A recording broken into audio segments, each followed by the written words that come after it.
Looks like we've got everyone here, and it's 7:01. Anything up front, Leah, or should we just jump into it? Go for it. Okay. All right.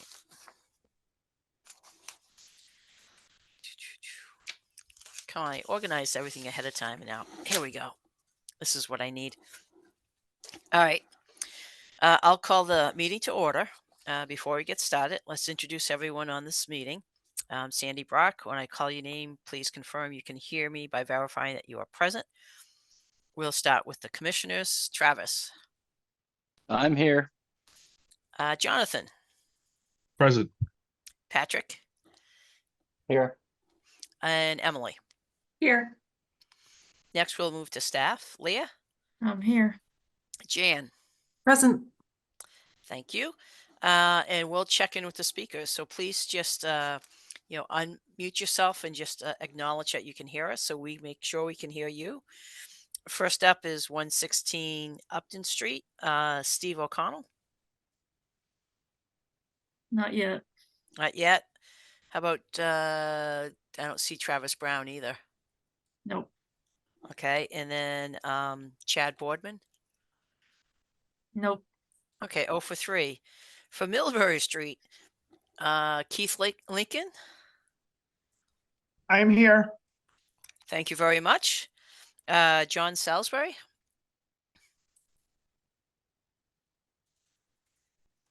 Doesn't look like he's here yet. So Keith, is anyone else from your group here? I don't know if Kylie is here. I don't see her, but I'm not sure I see everybody. Okay. I'm here, Keith. All right. Oh, Thank you very much. Okay. All right. With that, let's keep on going. And sorry for a little bit of a pet window here. Okay.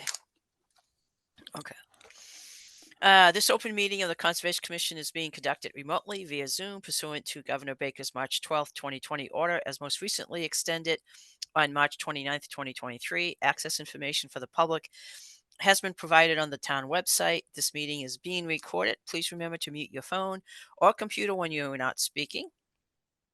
If you are using a dial-in by telephone feature, you can mute yourself by pressing *6. As chair, I will introduce each speaker on the agenda. Please note that you will not have screen sharing privileges, but staff can display any visuals per your cue. After speakers conclude their remarks, I will invite each commissioner to provide any comments, questions, or motions. After the commissioners have spoken, I will allow public comments to be spoken by participants. Participants must use the raise hand feature by clicking on the hand icon at the bottom right of the Zoom menu bar to indicate that you'd like to speak. If you are using a dial-in by telephone feature, please press *9 to raise your hand and *6 to unmute you when you are called upon. Participants who raise their hands will be recognized one at a time and will be promoted to the speak. Public comments will be followed by commission and applicant responses. Finally, each vote taken will be conducted by roll call vote. As a reminder, the commission is concerned with state and town wetlands and stormwater regulations. Concerns outside of this purview need to be addressed by the appropriate boards. For example, road conditions must be addressed by the select board and traffic concerns must be addressed by the planning board. All right. It is 7:05. Do you have any action items? Yep. We have 3. If you want to just go down the list, works for me. Sounds good. So up first would be the meeting minutes from December 12th. If any of the commissioners have any comments or questions, I'll quickly go around. Travis, Nope, no questions or comments. Emily, No questions or comments. Jonathan, Nothing. and Patrick. No questions or comments. I also have nothing, and as usual, thank you very much for a job well done. Do I have a motion to approve the minutes from December 12th?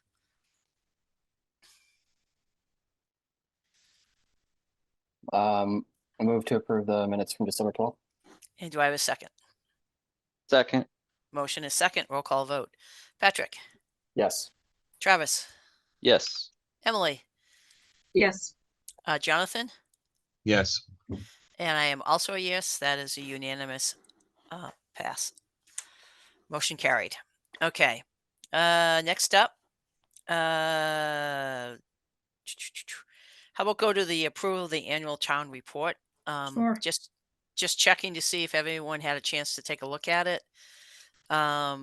Pretty standard. I don't know, Leah, if you want to just comment on it. It's fairly straightforward. Well, the biggest highlight, at least Jan and I think so, is that the amount of public hearings nearly doubled. So that's Wow. proof that it really was crazy. We weren't all just imagining it. Okay. Well, that's good. And then just I don't know if Lee, if you want to just let the commissioners know, like you have to identify anything that's over $2,500 in expenses, right?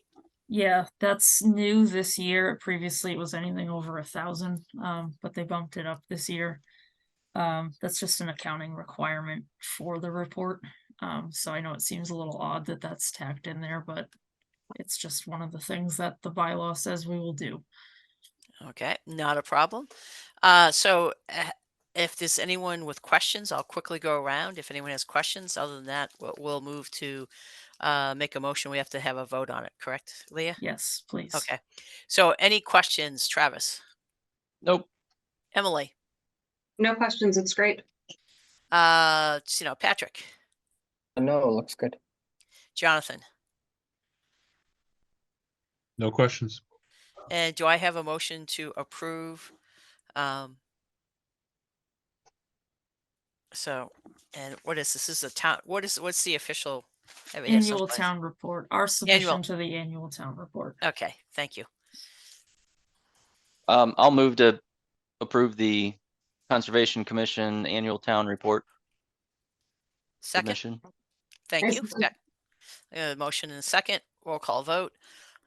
Travis, Yes. Emily, Yes. Patrick, Yes.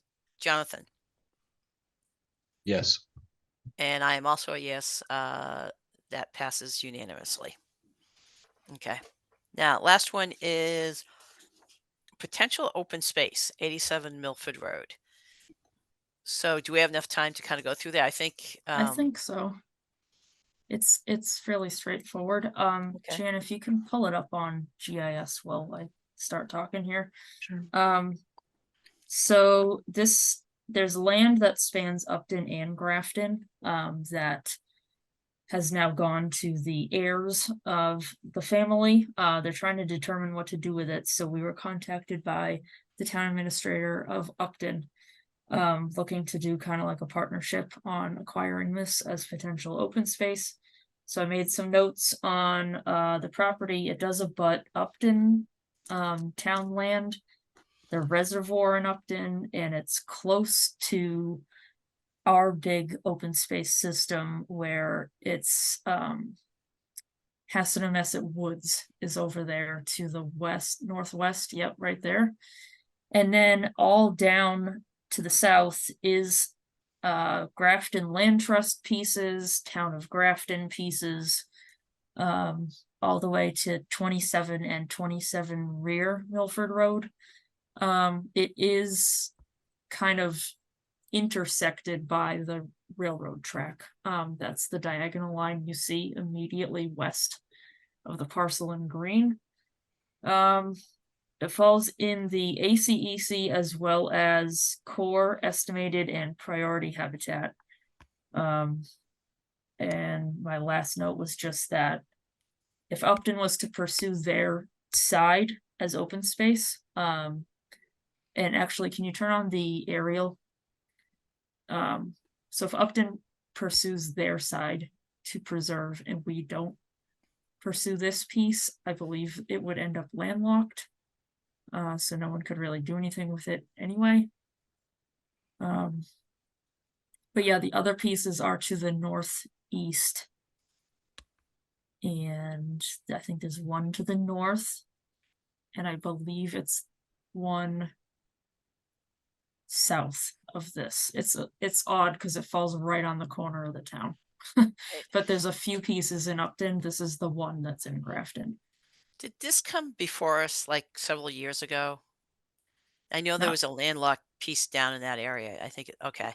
Not that I remember.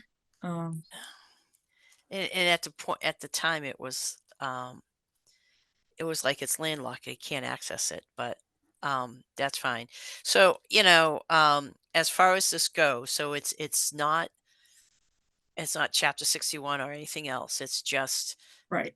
It's just a landlocked piece of property that a family now has it and they want to dispose of it. Yeah, and I don't believe they're heading towards donation. I believe it would be a purchase. Okay. That's still kind of to be worked out. This is pretty preliminary in the conversation. Okay. And obviously Upton has has a vested interest in getting their properties on their side. And this is just in conjunction. I mean, I don't see any issue with not recommending at least to look into it and find out, um, how that potentially could work out. I'll go around and see if anyone else has any other kind of comments. Travis? If I'm looking at the Mass Mapper site and it looks like most of that reservoir is owned by the same person, so and that would be a big chunk of land if Upton also purchased it. And then it would also connect to all the Grafton Town land. I don't know if there's any legal crossing though of the railroad to get to it, like for pedestrians. I mean, I'm Right. sure people would cross it anyway. It's not fenced, but I don't know. Sounds good to Is me. is that is that an active line? Is that the Upton Yeah. line So I there? suppose Okay. they might be able to purchase it and use it for something. That If would we be a didn't. reason. Yeah, I would think having it part of the open space would definitely be advantageous based on what goes on at their current site and the lack of oversight we have of that. Yeah. That's my thought. I mean, it does also provide contiguous habitat for the critters. Mhm. Not that we want them crossing the railroad track, but Right. No, it definitely um is a location that makes sense. Emily, have any comments or questions? Only question, I don't see anything on the map, but is there a structure in any of this property or it was all just land that they owned? It's just one of the undeveloped. Upton pieces might have it on there. In the background, I'll look for a screenshot that I was sent. But As I know far the as the Grafton, yeah. yeah, the Grafton one does not. That's interesting that it's, I assume undisturbed land for all this time. But, Well, no other- there's no access to it. So it's not a frontage and it's not surprising based on the amount of, water and wetlands and things like that. It wouldn't be an easy site to develop. Yep. No other questions or comments? Patrick, anything? No, I think I was just kind of looking at NGS too. The surrounding lots. I think it could be a valuable piece for the variety of reasons mentioned. At least to explore what it might take to acquire it. So I would be in favor of exploring it at least. And Jonathan, anything to add? I'm sorry if I missed this in the very beginning, but are they looking to donate this land and have it be shifted into something, or are they looking to just have the town purchase the land? I think at this I'm- time it would be a purchase, but those details are a little bit fuzzy at this point. Yeah. I mean, I Okay. think they're exploring it and I think they may find that the value of it is limited. The value of it is for open space. So That's where I was going, is like you said, there's really no way to get added. I was doing what Patrick was doing and looking at GIS and realized this is off of 140 there, kind of behind 140. So yeah, I don't have any other questions. I think I'd be interested to see what they're trying to do with it. If it's a donation and they want to do something with it, that might be a challenge based on the location. if it's a donation and it's just open space, then it sounds like a great opportunity. And maybe if it's a small amount of money, it maybe is still a great opportunity, but I'm not sure what, just open space, passive recreation or nothing back there. But Right. was there anything back there related to the railroad, Leah? Or you said there was potentially one structure? I mean, I just, Did- so I actually just emailed Jan, the screenshot that I have that shows the Upton pieces and the Grafton pieces. When you compare that, to the aerial we're looking at, I don't believe any of it has a structure on it. Okay.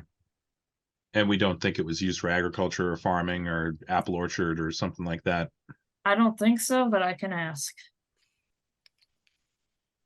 It's if as I've seen on many sites,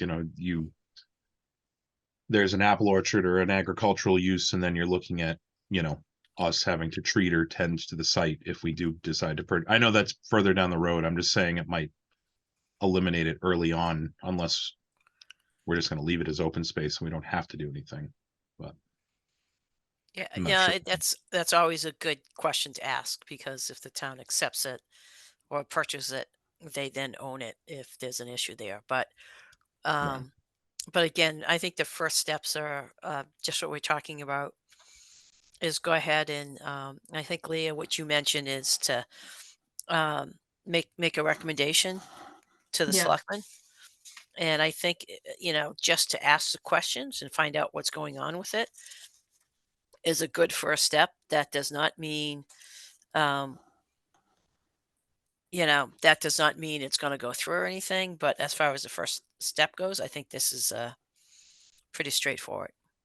Okay. I got no Um, other comments. okay. So, Leah, you don't need any kind of motion on this, right? We can do it. That's fine.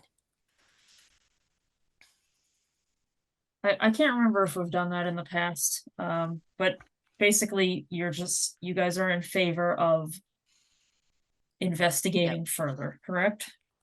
Right. I know with like chapter 61 is a little bit more formal. Right. This is not chapter 61. So, Right. So I think I'm good with that. okay. Sounds good. Thank you. Look at that. 719. Any particular, these are both continuances, correct? Not the first one. Oh, the first one is not? Okay. Sorry about that. Okay. All right.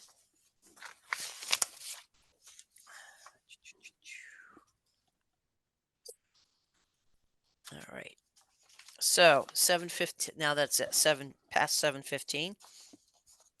Pursuant to the Massachusetts Wetlands Protection Act and the Grafton Conservation Commission, will hold a public hearing to act upon a notice of intent for the construction of an apartment complex at 116 Upton Street. And who's here to discuss that? Good evening, Steve O'Connell from Turning Point Engineering on behalf of the applicant. You've got the floor. Great, good evening. Good to see you all.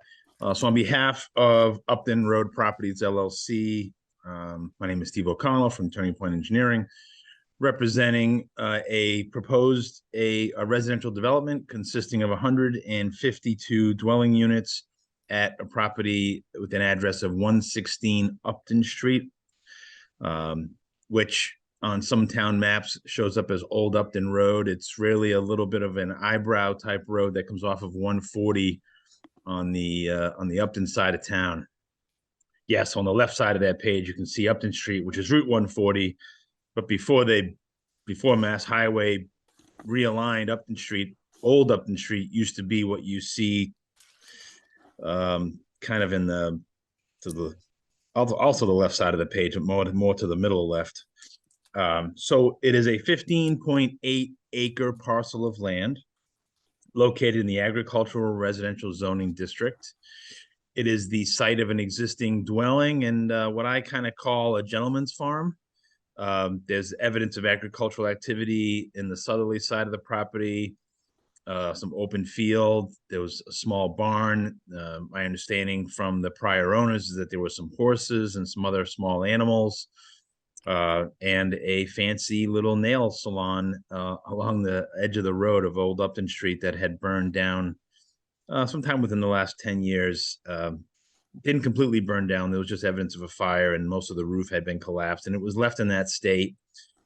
The house was abandoned. The owner had moved out, and it was left in, pretty rough shape. It's recently been demolished. But again, that's a little bit about the property. It does slope uphill from Upton Street from north to south pretty consistently.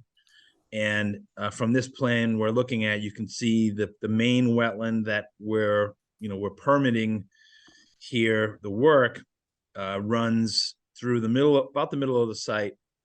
It's a BVW associated with an intermittent stream that flows from south to north. So overland flow that collects in an intermittent stream runs from south to north, and it is carried under Old Upton Street by a culvert, a pretty large culvert, and then it continues under 140 under a larger culvert. So this is certainly Wetlands Protection Act jurisdictional, but because this is a 40B project going through the Zoning Board of Appeals, we have requested that they be the board granting all waivers.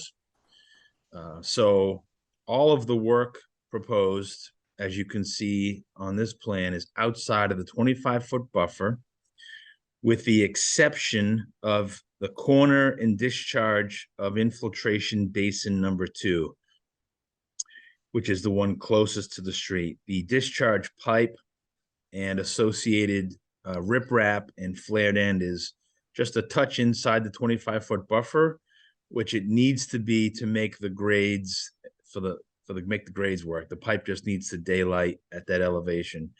Now, what I will say is that's probably the least valuable portion of that wetland. It's already up against Old Upton Street. That's where it goes under the culvert. There is limited vegetation because of probably the snow removal and activities along Upton Street that occur adjacent to that wetland. So it seems, pretty not very impactful. And we hope that you would agree. Our initial submittal to the ZBA did have some work in the 25-foot buffer zone with some of the buildings and some of the grading, which you can see along the southerly side of the proposed work behind building 600, the park, the leasing office, but with some revisions based on some review by Ecotech on behalf of the ZBA, some review by Graves Engineering, and then the ZBA members' input. We made some revisions. We're able to pull everything out of the 25, except for that infiltration basin 2 discharge that I described a moment ago. I would like to clarify that I guess technically we are proposing a footbridge that will span the BVW. And that is going to be from a trail that's going to be from the parking area that's correct. Thank you. So the reason we're proposing that footbridge is because there are a number of trails on the westerly side of this property, which I would like to add will be donated to the town of Grafton. It's 5.5 acres. There are a number of trails, which we've illustrated, that come onto this property from abutting properties. There's one called Christie's Knoll. There's an existing footbridge on the southern side of the property in the wetland that crosses the stream. I've walked it myself. I've walked many of these trails. And it was requested by the ZBA that, we maintain accessibility to these trails. So public access to these trails, so parking can occur in that leasing office parking area. We've accounted for some public parking, and access from that parking lot would take place over a small trail we'll construct and a footbridge that will span the BVW, which I've included some illustrations of what the footbridge would look like, and I'm sure we'll get to that. And then the trail would just connect to existing trails. And what's kind of important to know is that the connectivity, the public access to that trail and the connectivity of these trails provides connectivity through a large trail network. And even, you know, technically walking on the road, getting across the street, a number of trails over there, a number of trails to the south. Our presentation to the select board over a year ago illustrated the connectivity to those trails, and apologize for not having something submitted that you can share, but I can do that prior to the next meeting. So getting back to the crux of the project, 152 units spread across these 6 proposed buildings. We have parking, landscaping, trash removal. We have open space, some recreation, active and passive recreation areas. Stormwater management will meet all of your local stormwater and wetland bylaw requirements for treatment and mitigation and detention and recharge, including the phosphorus removal requirement. I believe Jan received a copy of Graves Engineering's latest peer review, which is a substantially clean letter. There's a couple of things that they would like to see, some typos and things that they would like to see cleaned up prior to construction plans, but that has been issued by Graves Engineering and is available for review. If you could please just scroll so we can see the bottom of this plan sheet. The 5.5 acres that's going to be conveyed to the town is right. So it's at the top of this sheet. It does have some resource areas. There are some streams that come in into this BVW, which kind of help define the BVW associated with the stream. Also cross under Old Upton Street in a different culvert, which is illustrated there on the plan, which then continues on across Old Upton Street and then ultimately under a culvert under Route 140. The project will be serviced by public water and public sewer. To make that happen, we will have to extend water to the site along Old Upton Street, shown on this plan, with an 8-inch cement line ductile iron pipe. That's going to come from the intersection of 140 and Pigeon Hill Road, right at the bottom of Pigeon Hill Road. We will also be pumping sewer from a pump station on site along the same route as the water. So the force main will follow the parallel route of the water up to Old Upton Street and tie into an existing gravity sewer manhole at the intersection of Pigeon Hill Road and Route 140. Stormwater system consists of a combination of underground detention and recharge chambers as illustrated on this plan. Those are at the top of the page shown in those grids. Those are underneath proposed parking lots. We have completed soil testing witnessed by Graves Engineering to substantiate the calculations. We've performed soil testing in the proposed infiltration basins witnessed by Graves Engineering, again, to substantiate the computations and calculations that took place. There has gone through a thorough review by Graves Engineering. Stormwater will be conveyed to those areas with deep sump catch basins, with hoods, through a series of closed pipes and manholes. We have proprietary separator units, and then ultimately into each of the recharge chamber systems, separate from the infiltration basins shown, a little to the west part of the development site.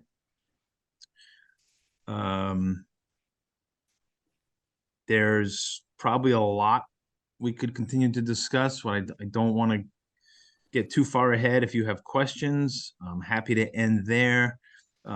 Not to bring up another project, but the architecture of these buildings will be identical to the project that you're familiar with that we permitted at 59 Pleasant Street. So these are 24 or 28 unit buildings. They are walk-ups, which means there's no elevator. They are 3 stories, with the exception of two buildings that are walkouts.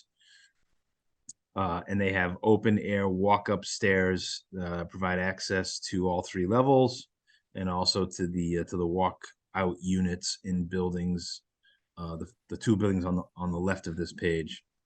There's a leasing office, there's a maintenance building, there's two trash refusal locations, which will be enclosed dumpsters for trash disposal and pickup.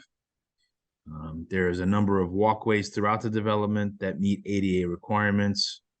There's a couple of ramps required to make that ADA compliance happen.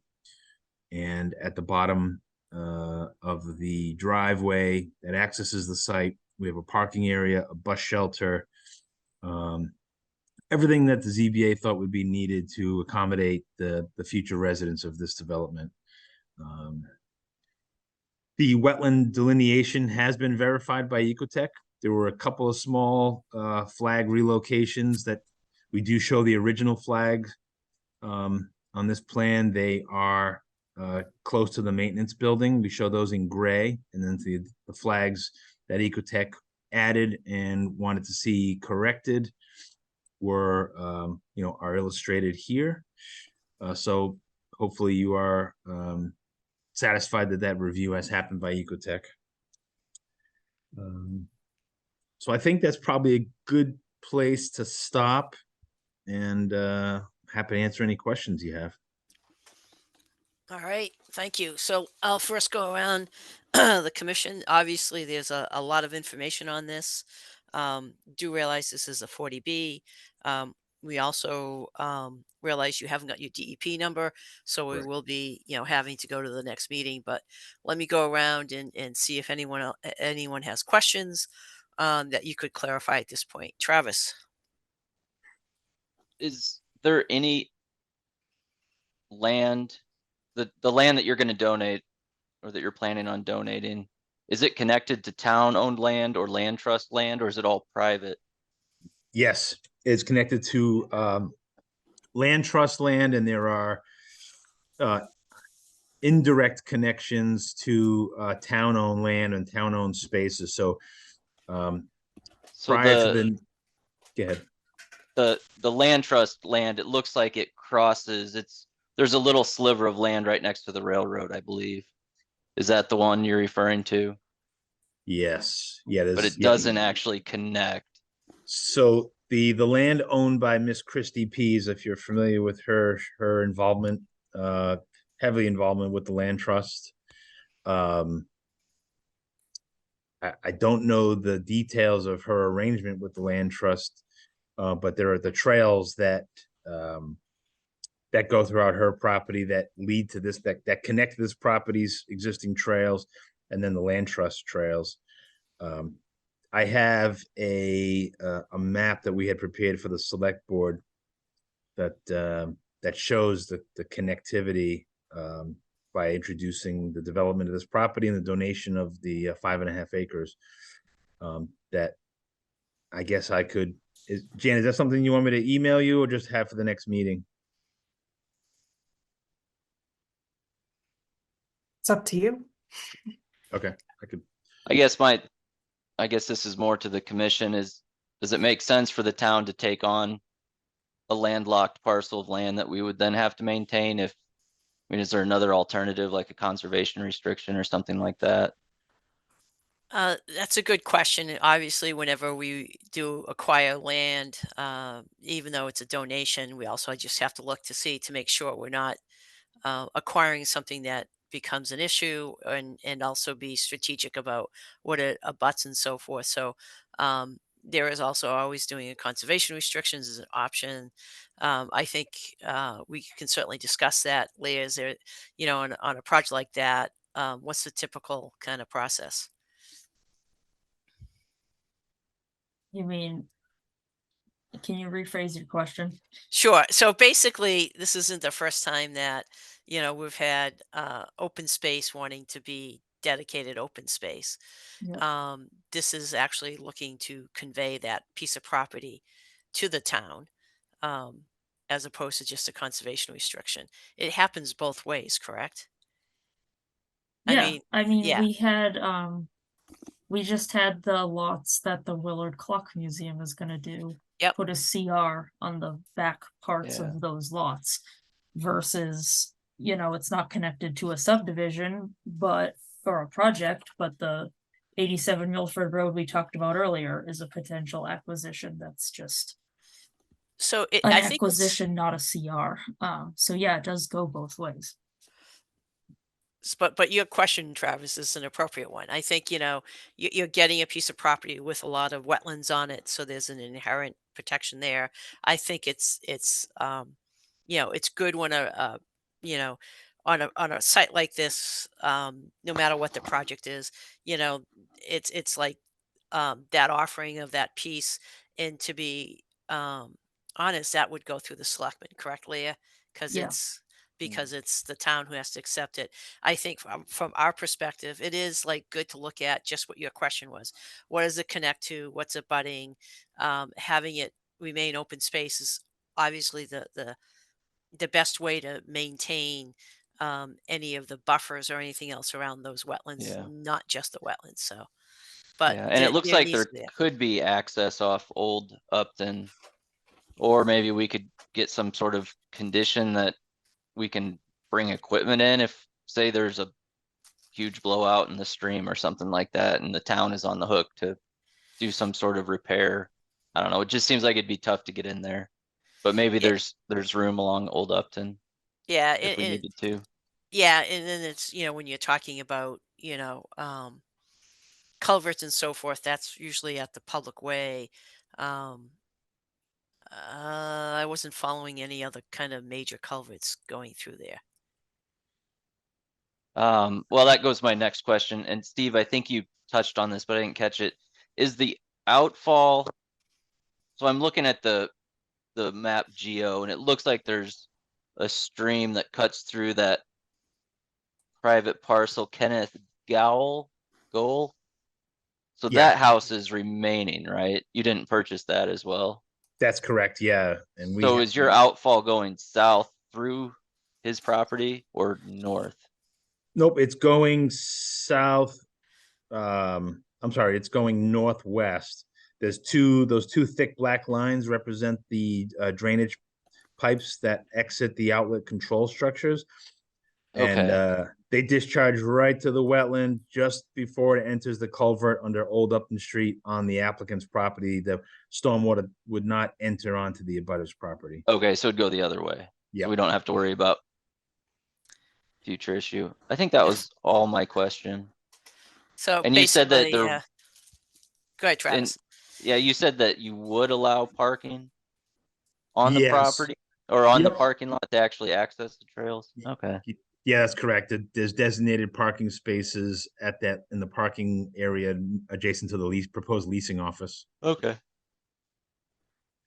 And That was it another for me, thing, Sandy. All right, thanks, um, Travis.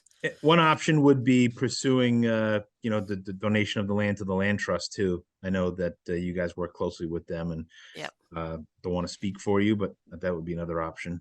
Right, and again, I think it's really just doing a due diligence, obviously, and understanding the connection to other parcels and how it's going to get used. That's all. That's really fairly straightforward, but it's a good question to ask and kind of think about. So, Sure is. all right, all right. So keep on going. Emily, do you have any questions? No questions for me, thank you. All right, Patrick. I was realizing this project is exactly half a mile from my house. Does that create Nope. no situation there? 300. This is 300, 300, right? Right, Leah? 300 feet if you got an abutter's card Yep. in the mail. Yep. Okay, I couldn't remember. I haven't really had it come up before Okay. that close. But otherwise, no other questions. Jonathan, anything? So the footbridge, Steve, that's on the property that remains the reserve, or is that on the donation property? It is on the development parcel, so on the reserve project property. So So about. Go Yeah, ahead, I'm sorry. I was gonna say that I think where you're headed is, maintenance and ownership of that. So that would be under the property maintenance of the residential development. Okay, that's where I was headed with it. I just wasn't sure where if it was, it looks like it's that black kind of horizontal line that's maybe 20, 30 feet planned Correct. south of the bridge. So, okay, that was, and is that wetland area? Is that is it a seasonal stream, or is water flowing from the right side of the page to the left side of the page regularly? Or It's is that pretty? yeah, it's intermittent. It's I don't think it was flowing my last visit, but I was there just after the rainstorm about a month ago, and it was flowing pretty good, but it's not very wide. It's probably about 18 inches to 24 inches wide in that area. The wetland, the BVW itself measures 18.5 feet across, so that gives you an indication that if you've got 18.5 feet of width on a 2 foot wide stream, you don't have a very deep gorge type scenario, or else it'd be a much tighter delineation. So it's not the type of footbridge where if you fall off, you're going to fall 12 feet down into the stream. It's we're probably a couple feet off the ground. Yeah, a couple feet off the stream, the stream bed, and like I said, it'll completely span the BVW and therefore completely span the stream. And I think Jan, do you have those exhibits that I sent you that show the type of footbridge that the applicant would like to build there? Yeah, I think they're in the folder. Okay, Sure. yeah. So if they're there for your viewing, convenience. The plans were right from the U.S. Forestry Service. Okay. One of the things that's come up on other projects, and I don't know if there's equestrian use in this area, but we had this, Leah was pulling her hair out trying to figure out if these things were capable of supporting horses or things like that. I don't know if that's something I know there's other farm land in that area just from being in Grafton. I don't know if these trails I don't know if there's rules or requirements for that type of thing, but I know it's come up on other public land trust land or donated land is equestrian use. So maybe Good just point. I don't think the intention at all would want to allow equestrian. So, maybe signage would be appropriate. People could bring horses a lot of places that they're not meant to be. So signage is only as good as the people who obey it. But Sure. I think from a liability and protection standpoint, I think at a minimum signage would be appropriate. But I haven't seen evidence of horses. I've been on this property quite a bit over the last year. I haven't seen evidence of horses. The trails have they're pretty defined trails, and they're utilized by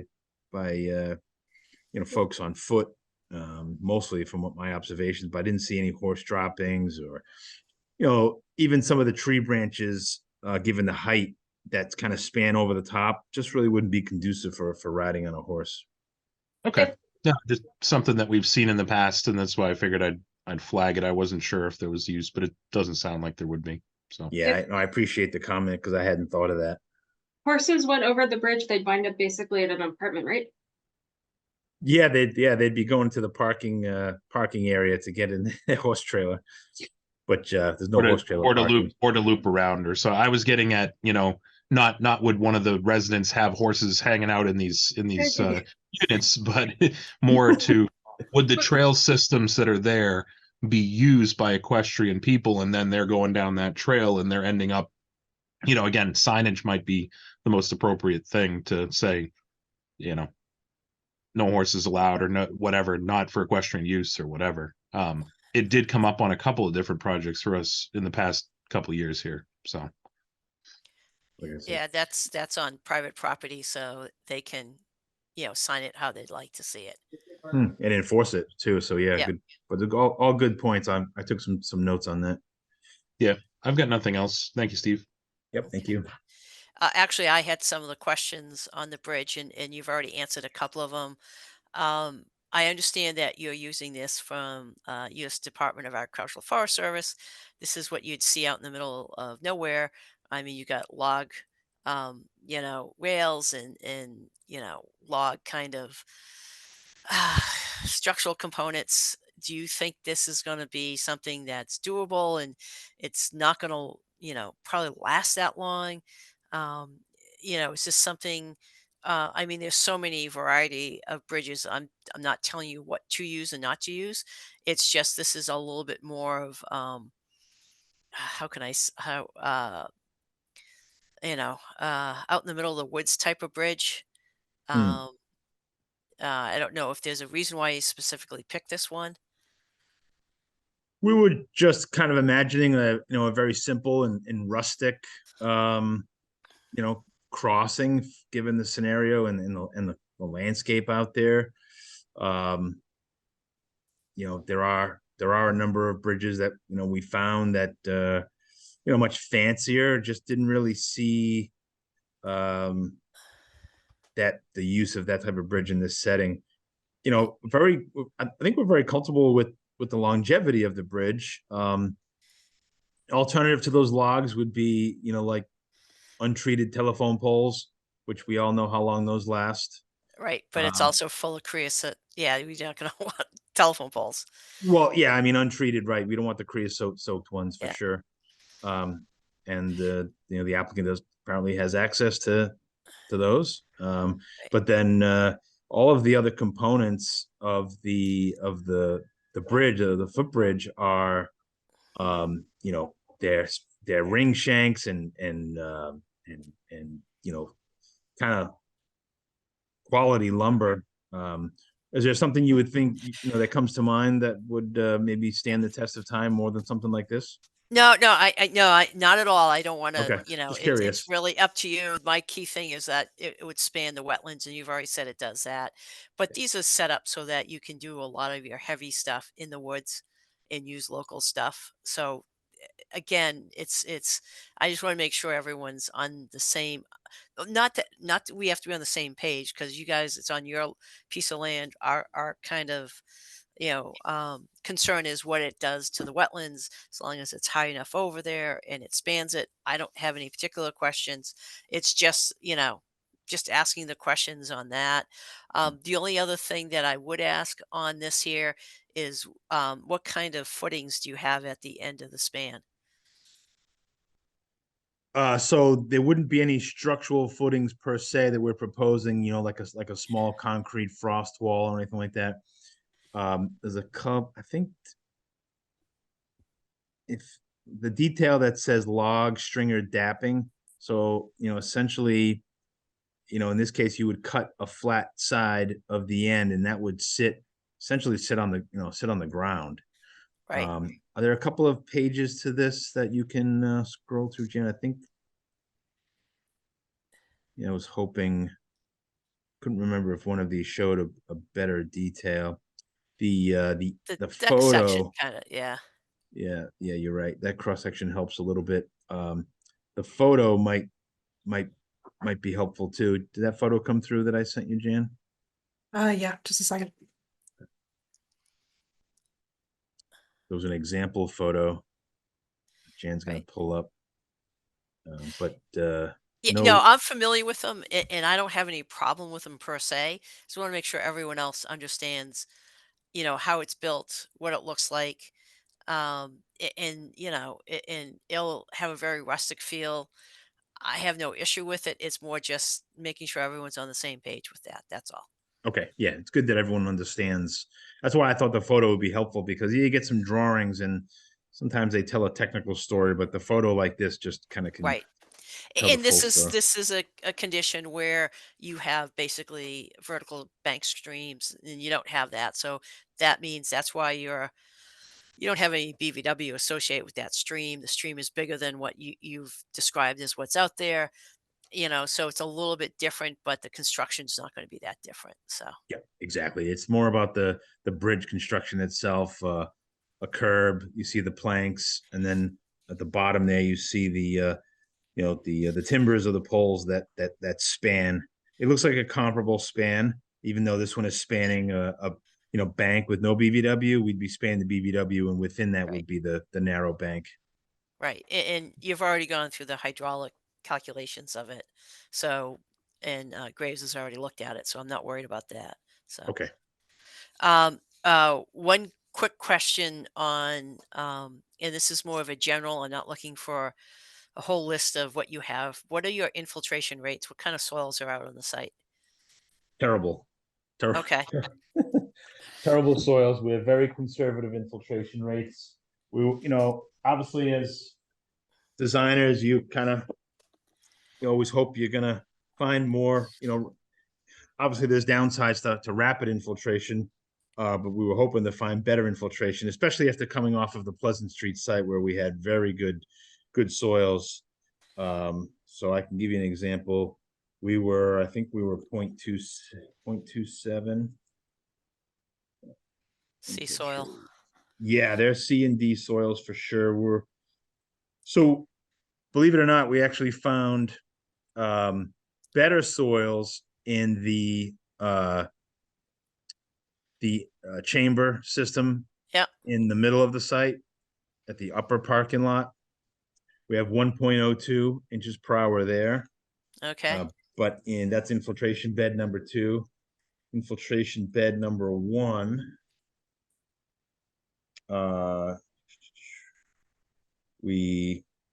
I stand corrected, we have 1.02 there. Those soils weren't bad. It was the infiltration basins themselves Okay. that were not.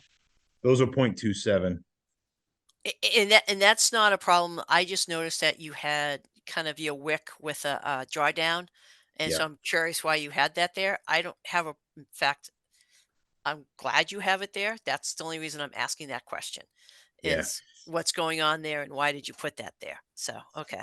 Yeah, and the answer is that I personally, and and our staff, we try to encourage as much infiltration that can occur. And sometimes if, over the life of a basin, the bottom whatever's occurring at the bottom, can prevent or slow down infiltration. So if we can get the stormwater into those soils just below the surface of Yep. the basin, you can really try to, encourage long-term recharge and infiltration.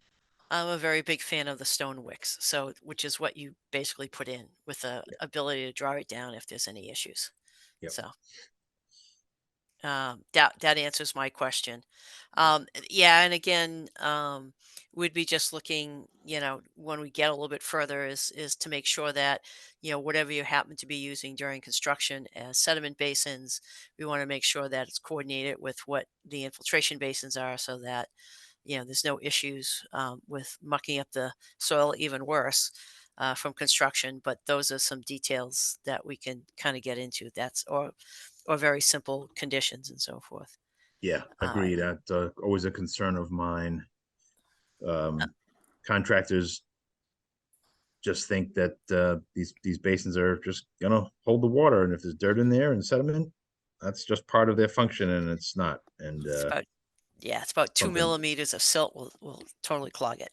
Yeah. So, uh, Leah, you want to go through your kind of comments? And I know that we'll be continuing this, but let's just hit what you have in case we missed anything.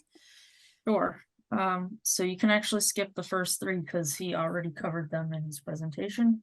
Number 4, I just had some kind of logistic permit type questions with respect to the footbridge. So at 310 CMR 10.533J, they have provision for a limited project, and the wording is the construction and maintenance of catwalks, footbridges, wharves, etc. Provided, however, that such structures are constructed on pilings or posts so as to permit the reasonably unobstructed flowage of water and adequate light to maintain vegetation. So my first question is just, does the commission agree that they want to cite that provision for the footbridge as a finding, or do you feel like it falls somewhere else? And basically you're saying that it's a limited project. I'm just trying. I'm not really answering your question. I'm trying to figure out what the real question is. Um, so Uh, basically, it's altering wetlands. I guess that's part of the question, right? Because I mean, ideally you're spanning across and you're not landing within, but Correct. you are over it. And Yeah. whether or not we're counting like shading impacts or something like that, I was just looking for a place to, a way to incorporate that we properly permitted this footbridge. And then the fact that you don't need replication or anything else, even though there is shading, it's not to a point of filling. Right. Okay. Yeah, I don't have a problem kind of with that approach. It'll span it. No, it doesn't have um, pilings or posts, but it's spanning it. So that's not really material. It has abutments, I guess, maybe you'd call it, Right. um, but it's not, And then just one other part about spanning an intermittent stream is that I've heard before on another project we had that unless you want to prove that the intermittent stream doesn't provide habitat value, then you have to be designing to meet stream crossing standards is another avenue. But I mean that avenue seems much more complicated than than this one calling here it a that's limited project. because it's set up for it's included in this footbridges. Right. So I'll go back to the applicant as far as kind of using this provision under the regulations as a finding. Yeah, I think the limited project is a little more straightforward. Um, if this was a traditional wetland crossing for a roadway, I think we all know the process for a habitat evaluation. If I'm not mistaken, it would have to be over 50 linear feet of bank for a habitat evaluation. Does that ring a bell? Vaguely. Yeah, Yep. I mean, once you get to 50 feet, it trips a lot of different things. So Yeah. that's probably one Uh, of them. I mean, would the commission be comfortable if they had a review of the NOI by Ecotech and they'd be able to make a recommendation that the proposed footbridge does not impact habitat value and therefore does not meet stream crossing standards? Right. And that's where Leah's going with this citation she did, the 310 CMR 10.53 is a way of doing a finding um, that covers the catwalks, footbridges, etc. So we're not, yeah. Is I mean, is that what you're saying, Leah? I can have a conversation with Art about it. Okay. Why don't you do that? I I don't mean, know. Oh, sorry. I don't think the footbridge was in the plan set at the time of his review for the ZBA. Correct, it okay. is not. All right. Then So, I would say that's the way to go to start. okay. I don't think any of us are opposed to it. Um, but it's again, we just need to make sure we're meeting the regulations. Yeah, and I apologize for overlooking that permitting aspect in my NOI because you know so many times I'm used to limited projects and you just think roads and driveways, but not a footbridge. And I can't say that I've permitted a lot of footbridges, so apologies. No problem.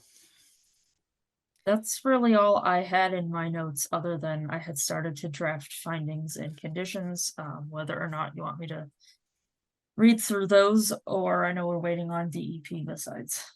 Yeah. I mean, you've got some pretty straightforward ones, and there's a couple probably we'll look to add, but mine have more to do with just the sequencing of the ponds and the infiltration basins and stuff, which are sometimes our typical one about using it for erosion control and those type of things, which makes sense that that's what would be used for it. But those are fairly straightforward. Um, I don't think I don't think there's anything here at this point. We'll have to kind of, if you can check with Ecotech on the bridge just so that we can clean that up. A lot of the other things are talking about, you know, uh, particularly, what condition, and also, um, yeah, and you said the letter from Jeff from Graves and the outstanding ones are easily um, could fit into the conditions that you were talking about. Correct, and that Jeff's last letter came through today after I printed this and posted this Okay. report for everybody. So it's fewer than the numbers that I listed, but I can Okay. draft conditions around I think there were 3 left. I can draft conditions for those too. Okay, so I will like to, at this point, is to just open it up to the public to see if anyone has any comments or questions um, from the public, and I'll go around one more time to the commission to see if anyone else has any other comments. I mean, obviously, we don't have.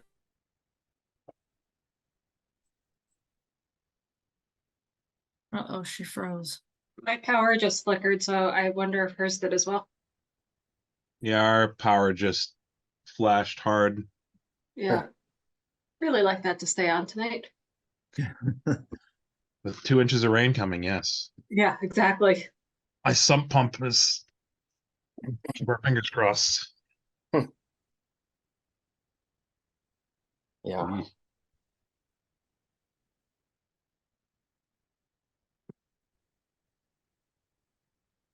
All right, let's see. If she's got a desktop computer, it might be a minute. Yeah, With the laptop, at least I think some of us will switch over and switch back. If we're gonna be waiting a moment, could Jan pull up that open space exhibit that I emailed her? 'Cause it might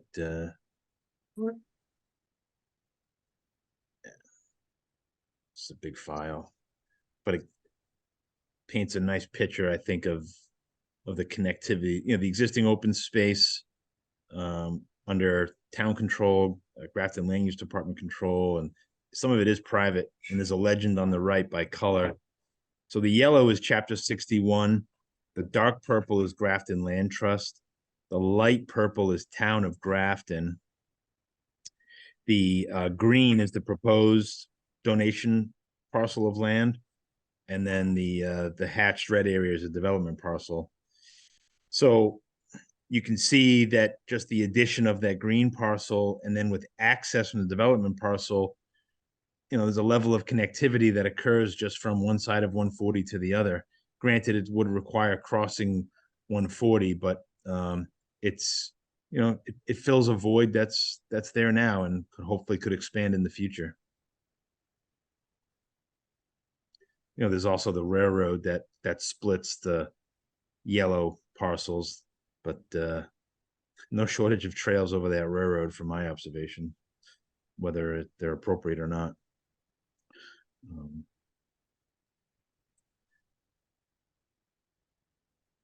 Travis, does that help illustrate it for you? Yeah, that's helpful. Okay. So yeah, you have that in your possession now, Jan, so feel free to circulate as needed.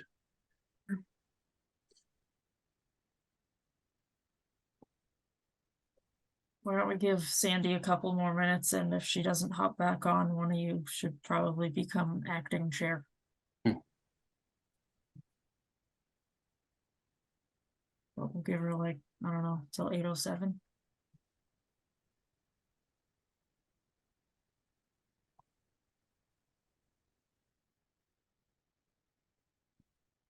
All right, sorry, I got totally kicked off. I lost my internet for a moment. Now there's 2 of you. Now there's We're two. cloning Sandy's. Oh wow! Hold on a second. I will get out of one because it must have rebooted. Hold on a second. Should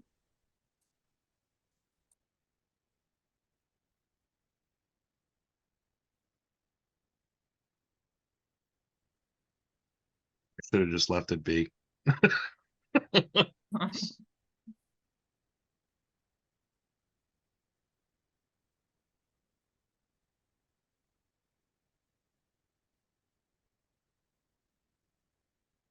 the host might need to kick out the other version of her.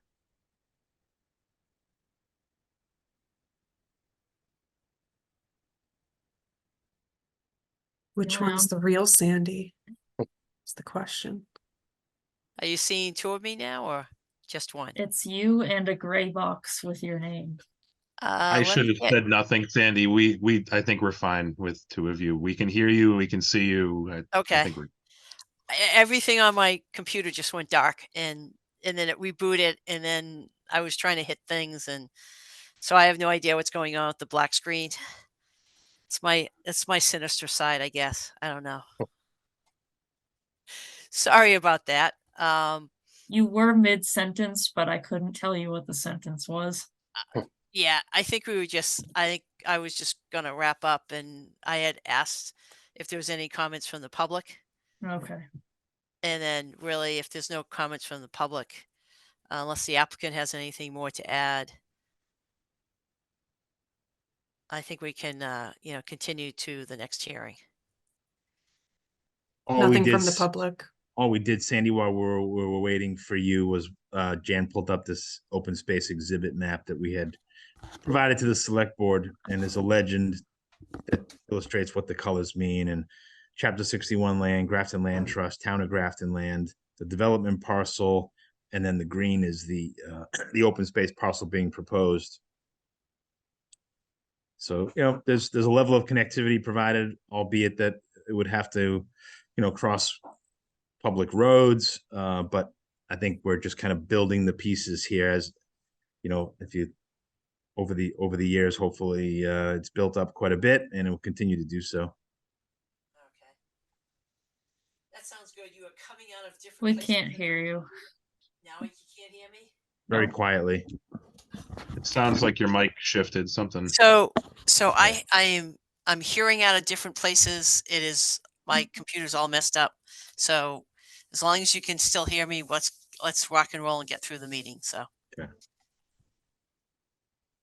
I have nothing else to add. So thank you very much for your input. And so just one last thing, would you like to continue to the next meeting or any other future meeting? I think the next meeting would be fine. Thank you. All right. Leah, with all this kind of interruptions, anything else that we should take care of before we ask for continuance? Nope, you're all set. The next meeting is January 23rd. Okay. Do I have a motion to the next Conservation Commission meeting? The continuance? I'll move to continue the hearing to the January 23rd meeting. Do I have a Second. second? Second, I have a motion and a second. I'll do a roll call vote. Jonathan, yes. Travis, Yes. Patrick, Yes. and Emily. Yes. I am also a yes. The motion carries, and we'll see you at our next hearing. Good night. Thank you very much. Bye-bye. All right. So now we have just the continuance, correct, Leah? Correct. Okay. I'm a little bit disjointed because I'm hearing things from different places, but you can only hear me through my mic on my headset. Right. So it's a little weird. Okay. We'll get through this. All right. All right. Pursuant to the Massachusetts Wetlands Protection Act and the Grafton Wetlands Protection Bylaw, Conservation Commission will hold a public hearing to act upon a notice of intent and application for a Grafton Wetlands Bylaw permit for the construction of sidewalks and road improvements on Millbury Street. And who's here to speak to that? I am here, Keith Lincoln with Chapel Engineering, and with me is Kylie Abuzid from Mass DOT. Did I say that right, Kylie? And John Salisbury, I know he's having problems with technology too. He's out in northwest or northeastern Connecticut, so I know they're getting hit hard. So he may not be able to join us, unfortunately. He's in the attendees, Jan. Yeah, I'm trying to promote him to panelist, but it keeps saying he declines. Okay. It looks like he doesn't have audio or video, so he might not actually be there. we've been texting back and forth. I know he's having difficulties, but I think we can get through this and if I have to, I can defer to him through that means. He should be coming on. Oh, good. John, can you hear us? You're muted right now.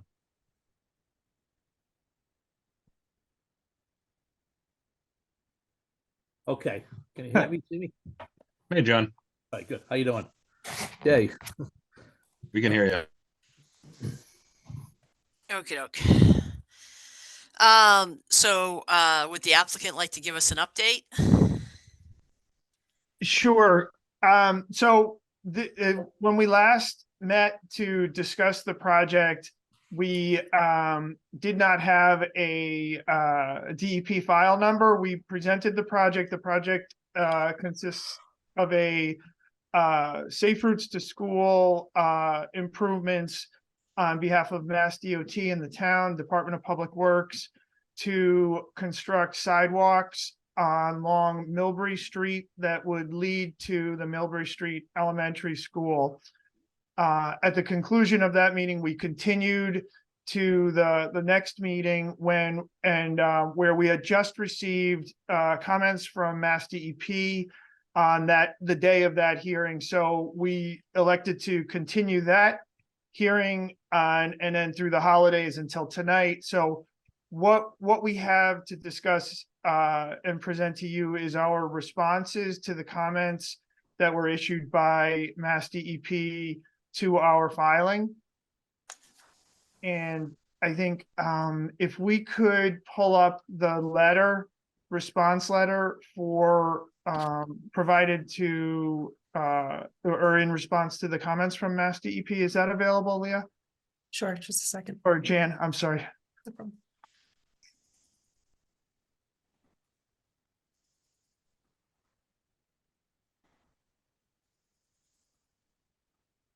Okay, so what I was saying is we could just go through these comments and vet them with all of you and our responses. So the first comment asks for a graphic to illustrate what was used to define the riverfront area, because one of the issues we had, Ecotech was not able to get behind some of the properties where Cronin Brook crosses and goes behind the properties on Millbury Street. So we got two of their flags on the north side of Millbury Street and then combine that with the aerial photography and use that to delineate the riverfront area. And so the comment asked that we just provide a plan to support that that delineation.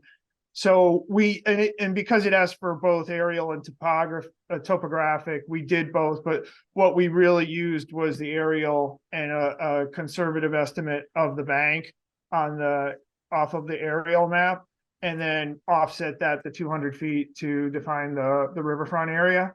And that is on that construction plan sheet 1 aerial tab. So this is, you can see the line to define the bank of Cronin Brook is shown in to the left of this graphic. And then the offset of that is the pink line. And I know it's kind of hard to see, but the pinkish line that defines the riverfront. And so that's really what we did in order to establish the riverfront. And as I said, we tried to go with a conservative estimate of the bank and then offset that so that we would provide at least a minimum of that 200-foot riverfront area estimate as within the project limits. And then the other one, just for a visual, if you go to the tab for sheet 1 USGS.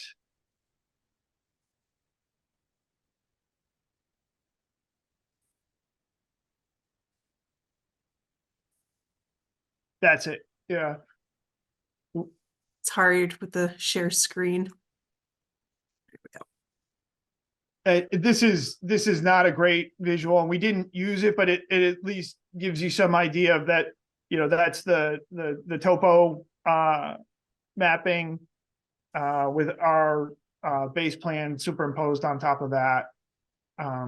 So that is how we are responding to the first comment from Mass DEP to give some like I said, supporting information as to that how that delineation was performed.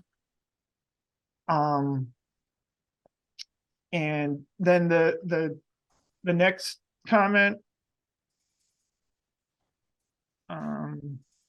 we go back to the letter.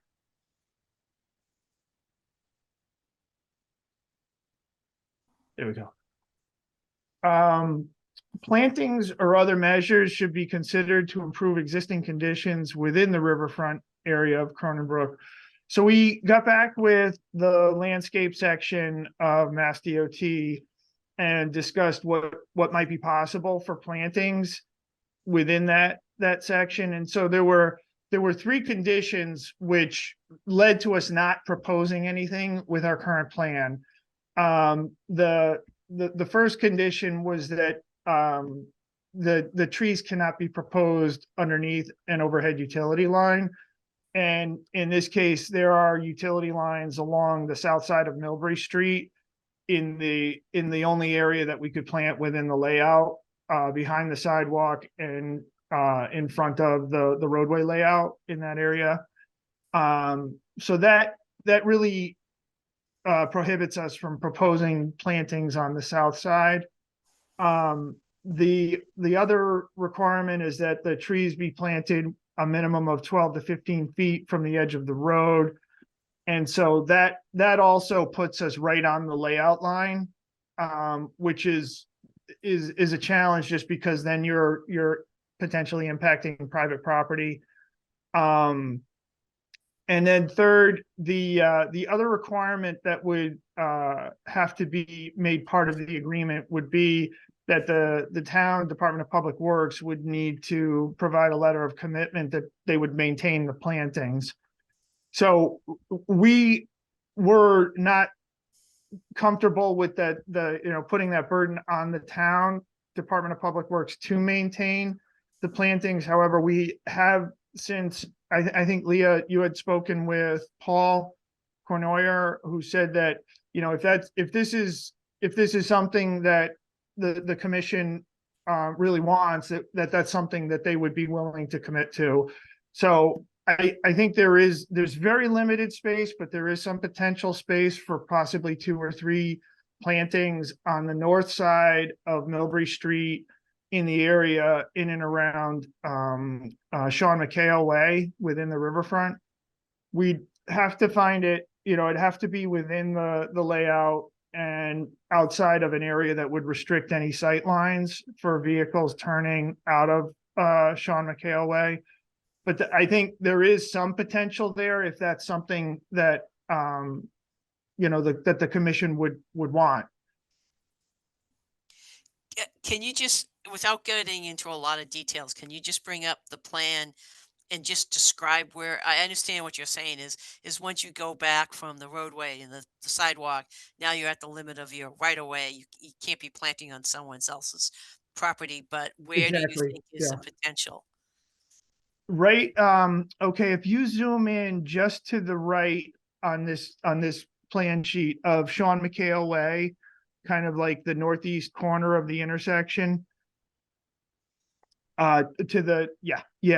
So there's some real estate just behind the proposed sidewalk in that area, and it's relatively flat, and there's no utilities in the ground or overhead.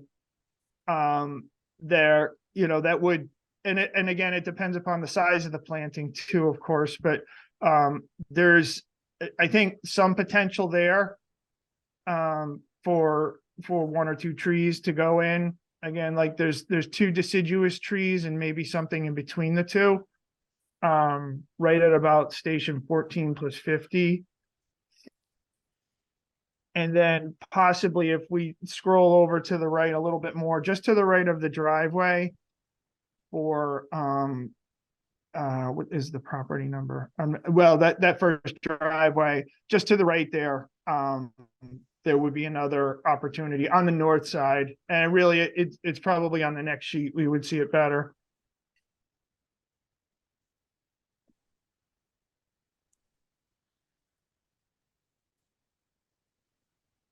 Yeah, right in that area, just, you can see the pink dashed line, that's the riverfront limit. And then just to the right of the driveway for 154 Millbury Street. And what's the vegetation there now? So it's mostly grass right in and around Sean McHale Way. It starts to get more vegetated as you get further east and closer to 154.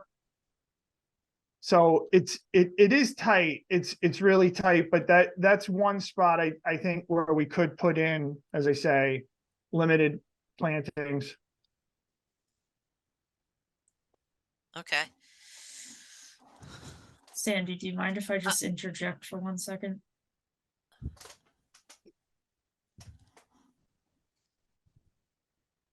Did you hear me?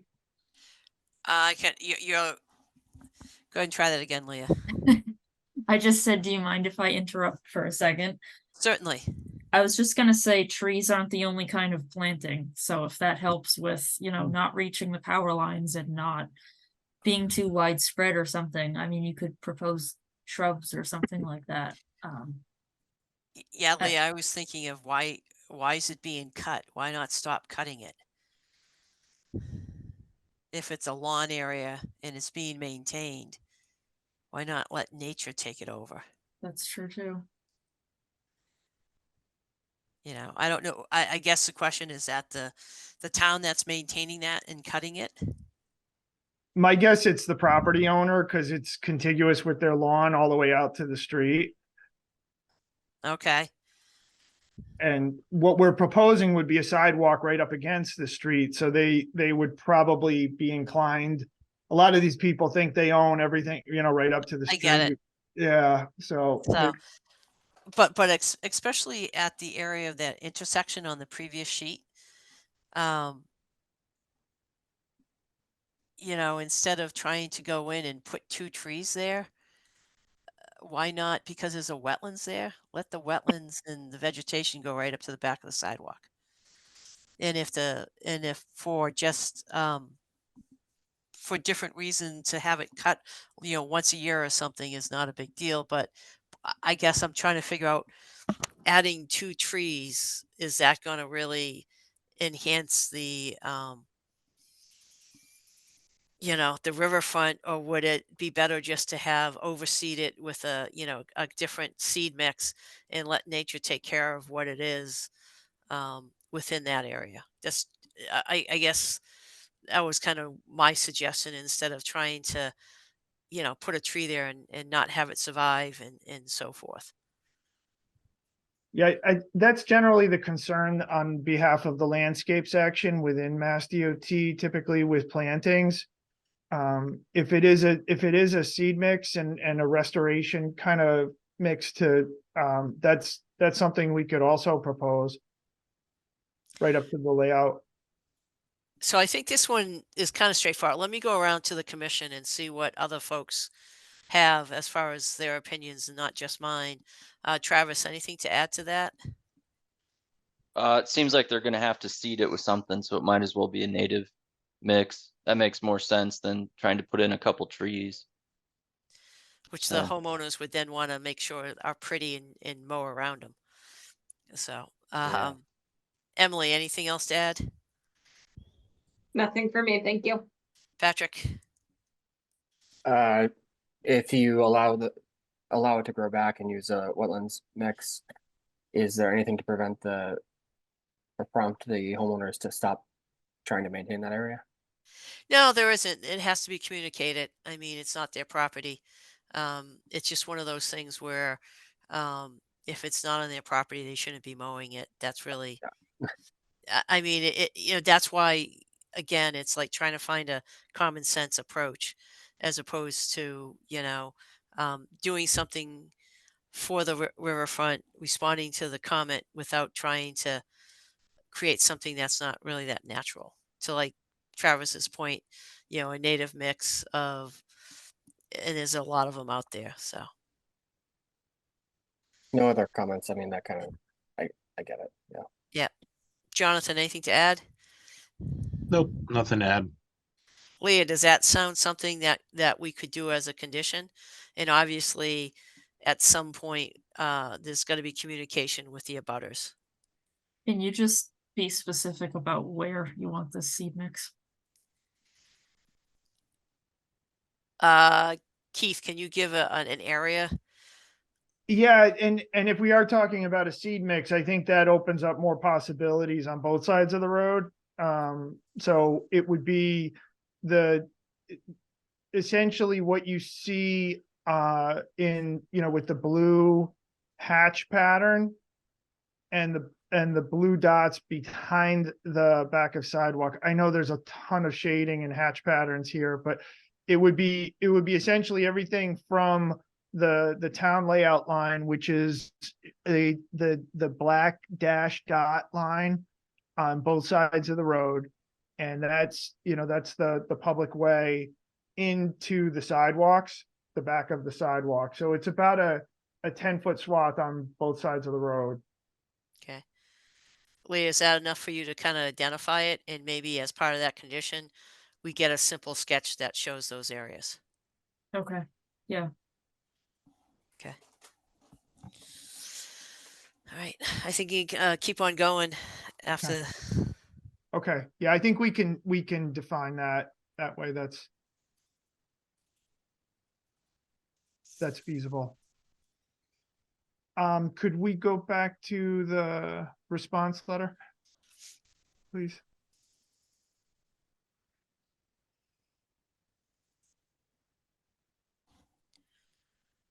Okay.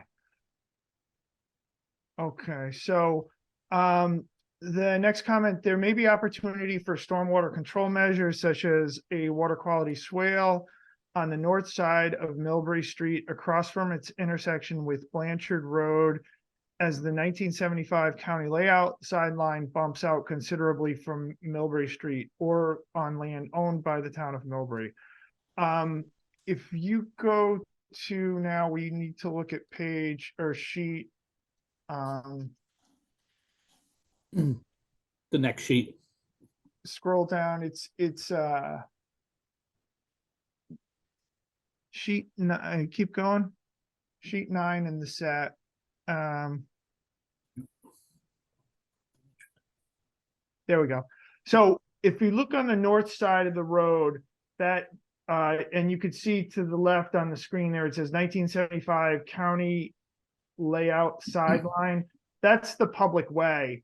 Once upon a time, there may have been an intent to build the road on that side. It's hard to say why, but the layout widens there, and so that's, I think, in 2 dimensions, it looks like an area that we could do something with to provide some sort of a stormwater control measure.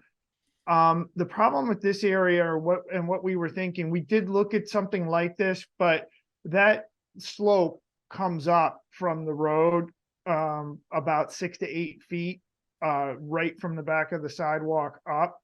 So if we were to try to carve something out there, it would essentially be an excavation of the entire embankment, and then it would jeopardize the tree cover that is right up against that layout line in order to make the grade come back and meet the existing embankment.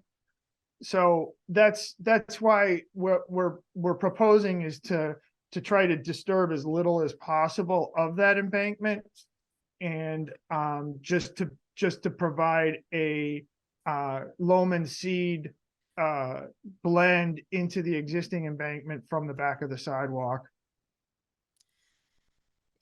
Yeah, I mean, if you go down, say you start at the back of the sidewalk, you go down 2 feet, and then you have to not just go back up 2 feet, but it's 2 plus the 6 plus a little bit more as you go back. That ends up with a pretty steep slope at this point in a lot of, and is that all just generally wooded, or is it just lawn with trees on it? In this specific location, it's pretty wooded. It's, It's heavy brush in there. yeah.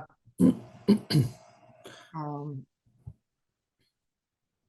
just wanted to pull this up here. It's kind of it's a funny isolated block. And that might be why it never got leveled, is because it's public and it wasn't Part of buildable. the, yeah, the house behind it. Yeah. Right.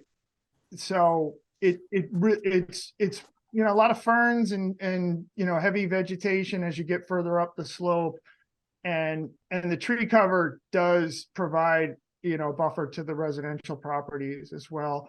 And I don't think we could do anything without jeopardizing the safety of those trees, even that are at the top of that slope, by the time if we were to cut down and then try to come back up the slope. So that's the response to that question. And I when you look at it in 2D on plan view, it does look like an ideal opportunity, but that's why we didn't propose anything there. Okay, understood. Just quick around, Travis, any kind of questions on that particular area? Or Nope. Emily, No questions, thank you. Patrick, Nope. and Jonathan? Questions?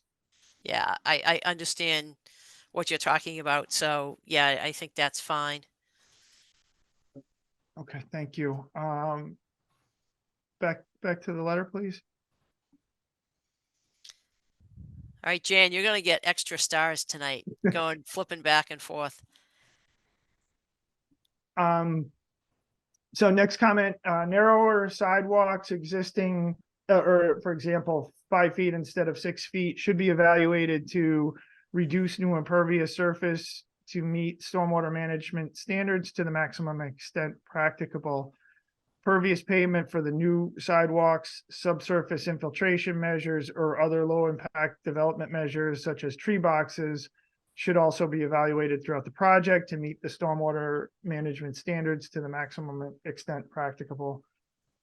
So as far as the sidewalks themselves, it's a little misleading. It's not actually a 6-foot sidewalk. It includes the curb width, so it's really 5.5 feet of sidewalk and then a 6-inch curb.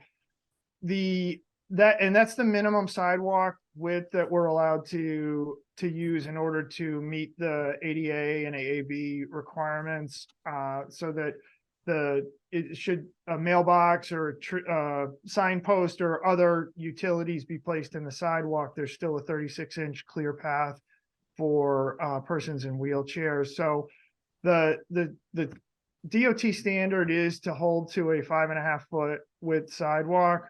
And then the other element of this is we didn't want to narrow up the sidewalks just because there's it gives the ability for children to use the sidewalk should they want to, if they're less comfortable than being on the road. So that's really why we wanted to try and hold to the sidewalk width that were proposed with the project. And then the pervious pavement, I really am looking forward to the day when we can start going with pervious pavement, because we get into this a lot, but at this point in time, that's not something that the DOT would invest in terms of just because of the freeze thaw climate and the maintenance requirements for pervious pavement for a public facility like the town's Department of Public Works to maintain. And that really is part of the reason for some of the other measures that are suggested, like tree boxes. And we're really trying to make this just something that the town has the ability to maintain in perpetuity, which is the deep sump catch basin replacement of all the existing drainage structures. No, I mean, that's understood. Actually, the new, the the proposed revisions to the Wetlands Protection Act and the stormwater is out now. And not that it impacts this at all because it's under comment right now. This stuff is going to change for Mass DOT stuff. So, Do you mean in terms of pervious pavement? nope, the other way. So there's exceptions and stuff, but it's not official. It's nothing. It's just obviously they're looking at this from a state level. From our perspective, for Concom, it's still really based on the regs in our local bylaw, even though you guys are exempt from that. But it's really looking at that. I mean, as far as I'm concerned, the 5.5 feet for a sidewalk width to a school is probably a minimum. It would be nice if it was larger, but I get it. It's kind of the minimum that it needs to be. And it's that way because of any utility poles, any, as you were saying, the mailboxes, signs, anything else, you need a 36 inches. Otherwise, you're not going to have a straight walk. It's going to be bumped out around all those things. Exactly. I mean, I get why it would be lovely, and it'd be great if you use versions of porous pavements and but that's not here. I get that. Any comments on that, particularly from Travis, Nope. Emily?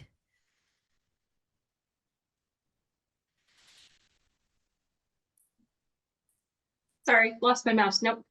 Nope. Okay. Patrick, No, Jonathan. No comments. Yeah, I mean, I'm just trying to go through the commission just so that we can, at the end, make a little bit quicker kind of resolution to this. So I don't think there's any issues with your response there. Why don't we keep on trucking down?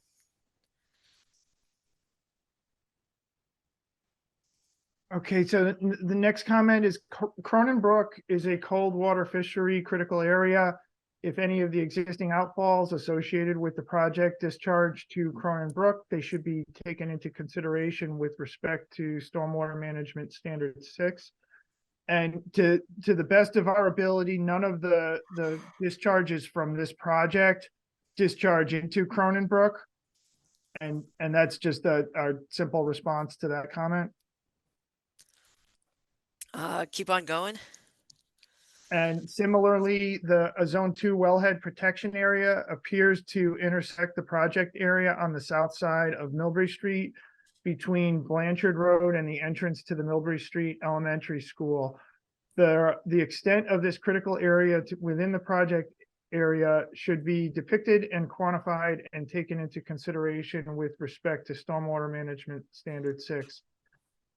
So our first evaluation of this, from the Oliver, the state online mapping, when we first did our diligence on this project, showed the Zone 2 it's at a much higher scale, and it showed it coming up to the Millbury Street layout, but not entering the roadway. When we got this comment in to address this comment, we brought the shapes in, the shape files that were now available.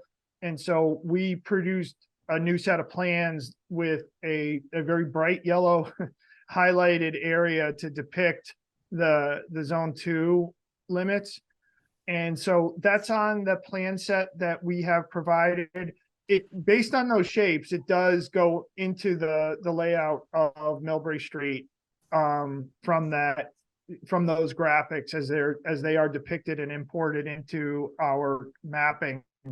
But as far as any discharges, we are still not able to find any discharge that goes into that into the Zone 2. And we can scroll through the plans, but that's our response to that, as well as the fact that we are trying to do what we can again within the limits of what we have available for maintenance, and by providing the deep sump catch basins in replacement of the existing structures. Just reach out to the commissioners. Does anybody have questions about what a Zone 2 is versus a Zone 1? And does anyone have specific questions about that? It's it's basically you have your well, and is this just a radius, or is it actually a mapped zone 2? It is a mapped zone too. Okay. So basically it's what's influencing going towards the well, but the zone 1 is the more critical area. Zone 2 is looked at because it's recharging it. So I just want to make sure the commissioners understand when we start using the word, zone 2, and why that's important and so forth. So, does anyone have questions on that? Or do we want to take a look at the plan?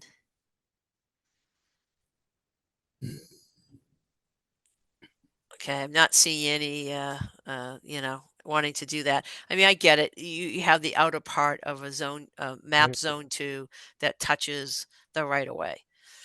And then it goes X number of however many feet till it hits zone 1. And then I don't know how far the well is, but this is a public well. So that's the concern. So, Right.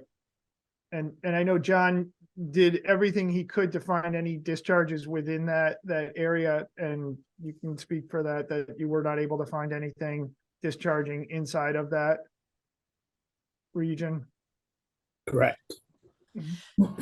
and the other part of this is the fact that the sidewalks are pitched towards the roadway, which is away from that zone 2, and then it Right. goes into drainage structures, and that's why the discussion about where it's discharged is so important. Right. Okay. We can keep on going. Okay, so then, next comment. Zone AE bordering land subject to flooding, with a base flood elevation between 330 and 331 feet is mapped approximately 40 feet from the existing roadway across from Oak Ridge Lane. As the contour elevations provided along the roadway are not labeled, the extent of the BLSF in this location should be confirmed to determine whether it may extend into the project area. And this was actually something that you had already commented on, and we did prepare a revised set of plans that showed that zone AE. DEP's version of the submittal, they did not see that plan. So we have done that delineation and put that on the updated plans to show that. And that is off of the project limits. It's close, but it's about 150 feet from the beginning of the project on the westerly project limit. Okay. And then just the town bylaw. So what we tried to do was go through and look at the bylaw and see with the intent to try and abide by that bylaw. I fall in compliance with the bylaw, and from our read on it, the one statute or one bylaw that we cannot meet is the 25-foot no disturb zone, which is essentially because the wetlands are within that 25-foot of the work limits for the sidewalk construction. So that's the one element of the bylaw that we could find that we can't wriggle out of. So we would request a waiver from that specific bylaw. Aside from that, it was our feeling that we were meeting the bylaw. And in the other, all of the other regulations provided by it. And we can just discuss that. So Leah, how is that? Is this project subject to that 25-foot no build or no disturb, I should say? I believe where we landed at our last conversation was that we were going to be in agreement with their letter. With a November date on it, that they're exempt from our wetlands bylaw. So I appreciate pointing out the locations and so forth, and actually looking at the bylaw, but I think we've accepted that the letter that you had previously submitted exempts you from that, the local bylaw specifically. Okay. So, Okay. so other than discussion about enhancing the vegetation within the riverfront, I think the rest of these comments in your responses, we generally agree with and don't have anything else to add. Is my notes right? Are correct on that, Leah? Correct. Okay. What else do we have to discuss on this particular project?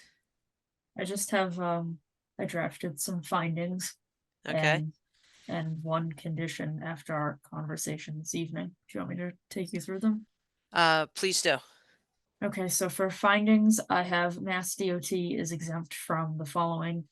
A butter notification, and I give the citation for that. Our wetlands bylaw, and I'll cite their letter from November. And our stormwater bylaw, and I have the citation for that. Another finding would be that we are permitting this as a limited project for 310 CMR 10.533F, which is maintenance and improvement of existing public roadways. And the special condition from our conversation would be for the native seed mix in the areas we discussed, which are to be shown on a sketch plan. And then the fact that that seed mix is put down in those areas shall be communicated with the appropriate abutters. Other than that, I would just point to our standard conditions. Okay. I have one other question for not so much a condition, but a finding. On one of the comments addressing the actual how the riverfront was delineated. Leah, should we be noting that so Yeah, I can No. do that. no one uses that riverfront? We're fine with it, but it's not. We just won't say we approved it. That's all. But we're not asking for anything else on that. Can I just Okay. ask one question? Certainly. With the special condition related to the native seed, will the town be responsible for a better notification, or will that be conditioned as MassDOT's?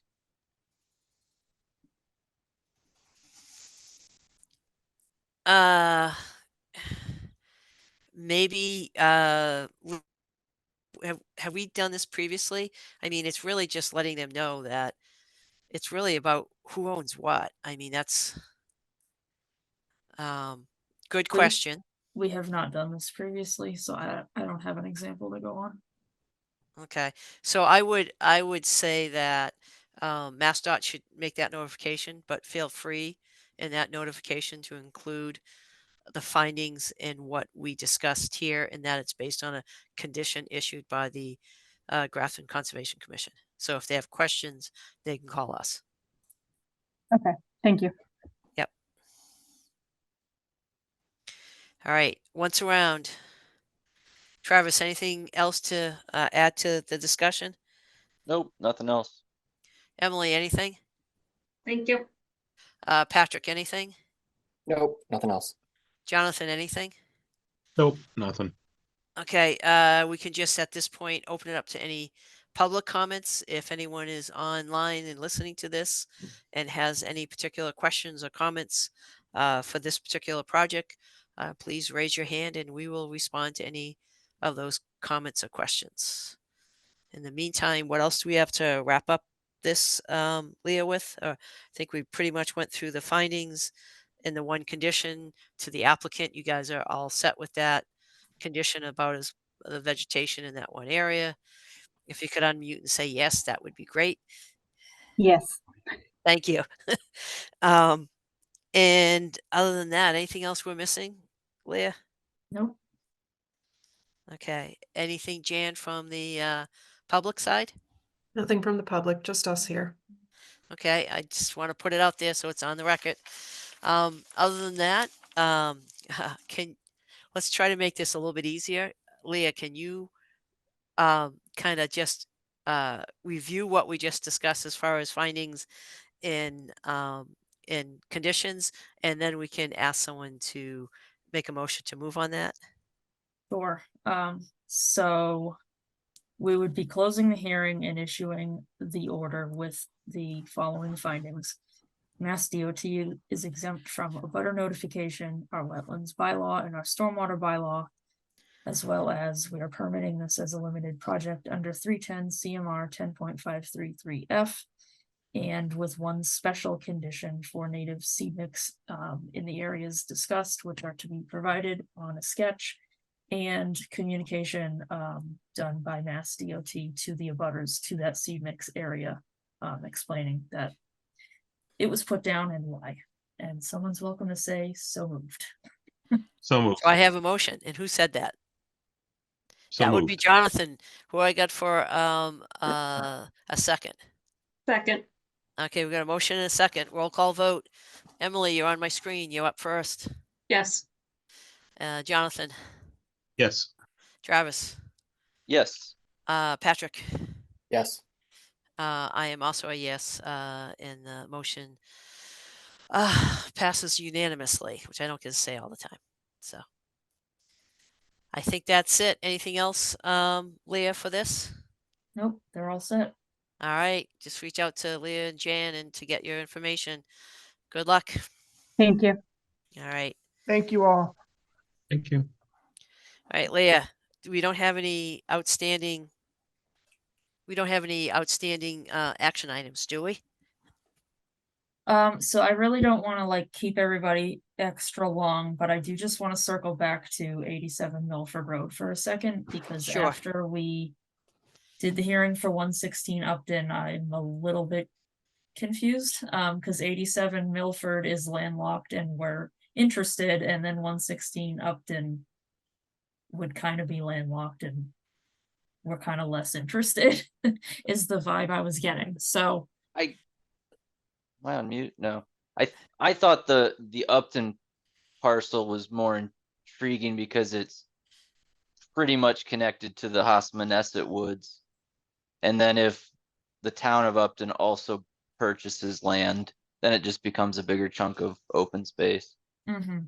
so more of a direct connection than the And Upton. my concern with the other one is more just, does the town really need to maintain a landlocked parcel if we could just do a CR?